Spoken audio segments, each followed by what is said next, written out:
As I took over the body of the teenager, a sense of euphoria and exhilaration filled me. I had escaped from hell. I looked around the cemetery, frowning. Scanning the mind of the child I possessed, I gained his name Kurt, and his address, among other critical information. I found myself in Maine, in the absolute middle of nowhere. But it would have to do. The friend stared at me with wide eyes, clear anxiety marring his expression. "You don't look good at all, man," he said. "You look pale as shit all of a sudden." My body wavered and I tripped, nearly falling before the friend grabbed my arm and steadied me. Scanning the mind of the kid, I found the name of his friend. "Thanks, Andre," I said. Maybe it was just something I ate. A little touch of food poisoning or something. I guess I really don't feel that good. I'm just going to head home. Andre nodded seriously at me. "I'll pick up the Ouija board and candles and everything," he said. "Too bad we didn't get to see anything supernatural happen, huh?" "Yeah, too bad," I said, walking away. If only he knew. Out of the corner of my eye, as I started walking down the side of the road under the streetlights, I saw the silhouette of an angel, like the ones I had seen torturing people in hell. Its wings spread out massively behind it 20 feet in each direction, softly swaying to and fro like a flag in a slight breeze. But when I turned my eyes to look directly at it, there was nothing there besides an ancient oak tree with countless branches reaching up to the moonlit sky. "My eyes are playing tricks on me," I said to myself. Then I remembered the horrifying thousand voices of the angel as it turned its empty space of a face towards me, how it had said to me, "You will always return to us in the end." I shuddered. It felt like it had been staring directly into my soul, judging me and finding me wanting. I had never done psychedelic drugs in my life, but I felt like I was on what I imagined LSD or peyote to feel like. I kept seeing figures out of the corner of my eyes, shadows running across the street, faces in the trees and eyes staring out from the surrounding forest. But whenever I turned my attention to them, they disappeared. It was like something was mocking me, always staying directly out of the view of the center of my vision, but playing games on the periphery instead. The ground began to tremble, as if an earthquake were starting.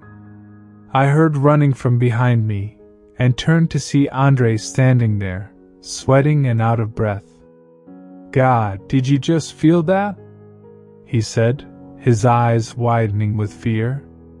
"I think we're having an earthquake." "We don't have earthquakes in effing Maine. What the hell is going on right now?" He was right. When Maine had earthquakes, they were generally so small no one felt them. But right now it was just getting more and more intense. Trees began to fall in the forest, the smashing branches creating an echoing cacophony that blotted out of all Andre's words afterwards. I saw his lips moving, but I couldn't hear anything besides the crashing of the earth, the collapsing of crypts in the nearby cemetery, and trees continuously breaking apart. All of a sudden, I felt a whooshing sensation and heard deafening crashing inches away to my left. A massive pine tree branch crashed into the ground, its smaller branches slicing up my shirt and back as it fell. At that moment, Kurt and I began to run to the only open area that was close to the cemetery. It seemed the only place where we wouldn't get crushed to death by falling trees and branches. We didn't even have to speak to each other, but both sprinted in a blind panic, breathing hard, my heart beating out of my chest. The shaking behind us was getting so bad that the road was starting to crack. We sprinted as fast as we could, nearly tripping a few times as the pavement heaved and split around us and more branches fell in the distance. The forest around us sounded like it was coming apart. I heard alarms going off in the distance, first car alarms and then the wailing of a tornado siren from the center of downtown. People were definitely waking up, noticing something was very wrong, and I had a feeling it was all my fault. As we ran into the cemetery, I first began to see for certain that this was not a normal earthquake. Hands were reaching out of the ground, some skeletal, others with some flesh still hanging on to their cracking bones. I could see the muscles and tendons of those closest as they moved with frantic energy and unbelievable speed, shoveling dirt away and ripping a hole open as they emerged from underneath. Crypts flew open as bodies bashed through the doors with superhuman strength, sending shards of stone flying in all directions. From the eyes of every corpse, I could see pure blackness, just like the blackness of the faces of the angels who controlled hell. The blackness was piercing, shimmering. Beyond any simple absence of light, it was as if a hole was actually ripping in reality right where the eyes of the corpses used to be. And all of the hundreds of them stared directly at me, ignoring Andre completely. Then, in an instant, the shaking stopped. The silence was deafening and eerie in the aftermath of such a cataclysm. All I could hear was the ringing in my ears and the pounding of my heart. "You will return to us." The corpse in front of me shrieked, his voice sounding like thousands of deep, distorted voices overlapping.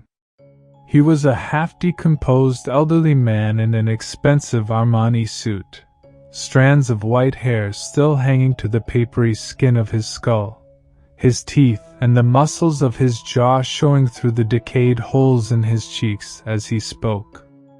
"Do you need more rope to hang yourself with, sinner? Will you not accept your fate?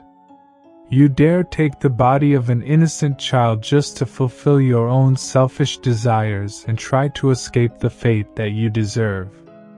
Another corpse began to move in from my right, a young woman who looked much fresher, but had a massive bullet hole through her forehead. Otherwise, she almost could have still been alive. Yet she spoke with the same voice of the other corpse, the cacophony of many beings blending their vocalizations together almost, but not completely, in sync. Her screaming was so loud I felt my chest vibrating, my heart thudding painfully in my chest as the corpses closed in around me. "Haven't you done enough, Jay? You are rotted from the inside. Only hell will purify your evil. Return to us. Give up the body of the child, now." I felt around Kurt's pockets, having only one idea to get out of this situation. I knew I couldn't return with them. And in his right pocket, I found what I knew would be there. A pocket knife. Grabbing Andre quickly, I flicked open the knife and put it to his throat. "Stand the F back." I screamed as loud as I could, my throat hurting from the sheer force of my yelling. The circle of corpses stopped moving in on me, but my heart was still beating too fast, my hands trembling so badly I thought I might drop the knife on the ground. I wanted to throw up, but I managed to avoid it. "I'm serious right now. I will effing kill this kid right in front of you all if you don't let me go." "Have you gone so far down, Jay?" the elderly man said to me in the voice of an angel. "You know you must return to us eventually. Why accumulate more evil to repay?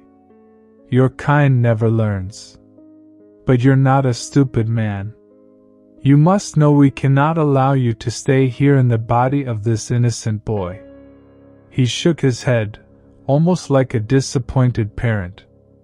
My hand shook so bad that I sliced Andre's skin slightly. Andre yelped, and a few drops of blood ran down his neck. "Kurt, what the F, man?" he whispered to me. "Let me go. This is crazy. You don't have to do this. I don't know what's going on, but..." "I'm not Kurt," I said. "I possessed him during your little ritual with the Ouija board, but I'm not him. And I am not going back to hell.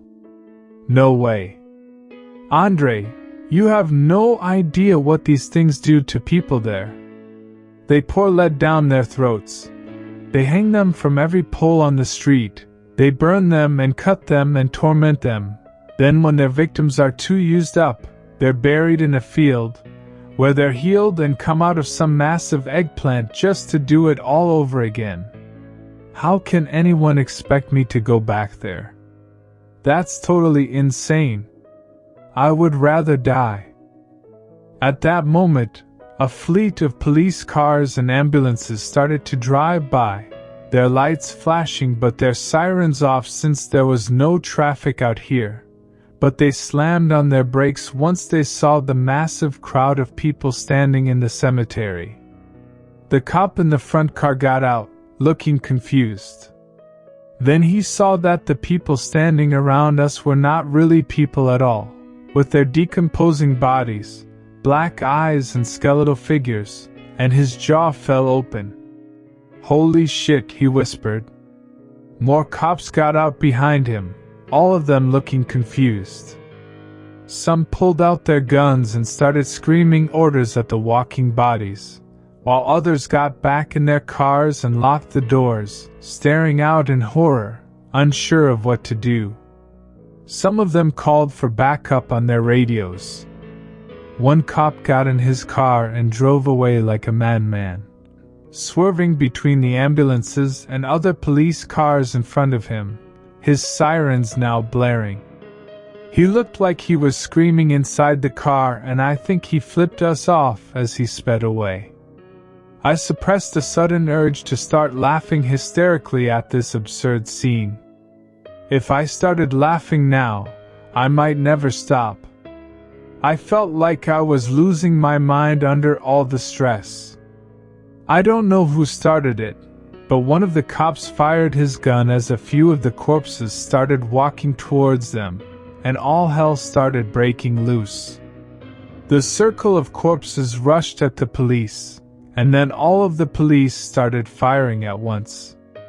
The gunshots made my ears ring, and I heard a few bullets smash into the crypts and tombstones immediately to my left, whizzing right next to my head and chest. I let Andre go and ran for my life.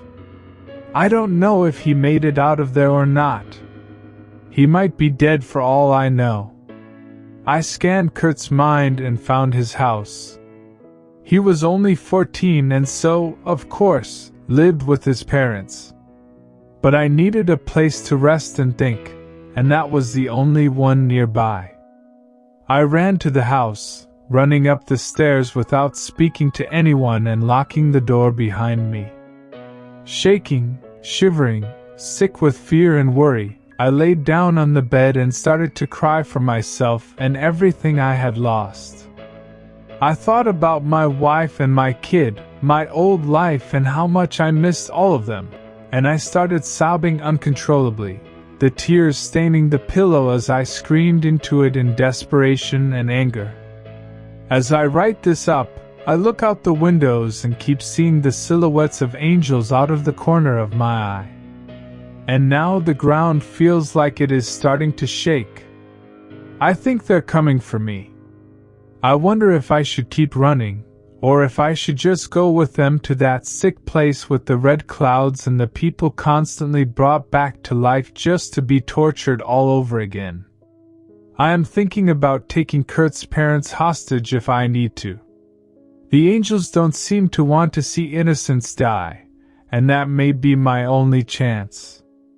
I still have the pocket knife just in case, and there are plenty of bigger knives downstairs, if I decide it necessary. Yet the voice of the angel from the cemetery keeps repeating in my head. Do you need more rope to hang yourself with, sinner?